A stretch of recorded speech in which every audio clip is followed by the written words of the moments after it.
You can get really close to that, if not a paralegal, out of the Philippines. Attorneys, for example, there's a lot of busy work that happens when you're talking about $250 plus an hour is what an attorney needs to charge. And there's only so many hours in the day that they can work, but there's a lot of back end stuff that needs to be done. Where is that attorney going to benefit the most by using their time? So this is where they can leverage staff, which they know, attorneys know about that, but there's lots Paralegals here in town. Here in the States, we call them paralegals. Yeah. They're just people that are not attorneys. They do attorney stuff. and you can get really close to that, if not a paralegal, out of the Philippines. Wow. And people who have a lot of years of experience for it, and they can draft things. They can do like draft petitions, court documents, discovery documents, letters. They can keep contact with the clients. Do they use for you. Chat GPT for that stuff? Or is that stuff already out there? You know what? ChatGPT is in everything now. So the smart business folks are leveraging ChatGPT as like an initial way to get information that they need, getting it somewhat structured and organized. And then the VA will do all of that for them, make sure it's formatted correctly. And then the attorney will go in and they'll make the final changes. They'll personalize it. They'll make sure that everything's good to go in it.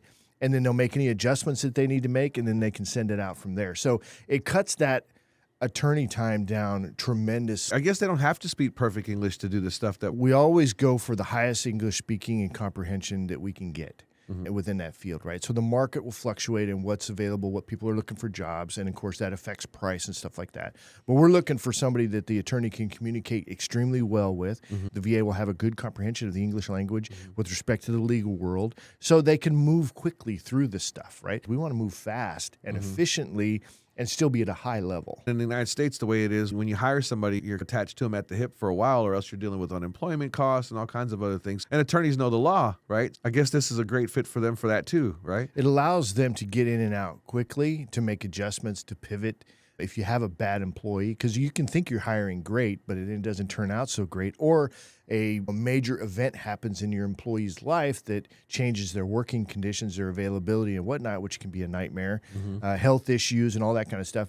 And we really eliminate a lot of that stuff in a way that allows the attorney to move quickly. Because if something happens and it's, I need to let this person go, or I don't work well with them, they can do that very quickly and easily and then move on to the next one. Another area that legal VAs really help with attorneys is the calendar management. It's the appointments, it's the scheduling, it's the rescheduling, it's the appointment confirmations, helping make sure that people show up on time. Not wasting time. Exactly, because that's, again, an attorney is charging hundreds of dollars an hour, which is an incentive in of itself for the client to be there, but you still want to be effective, right?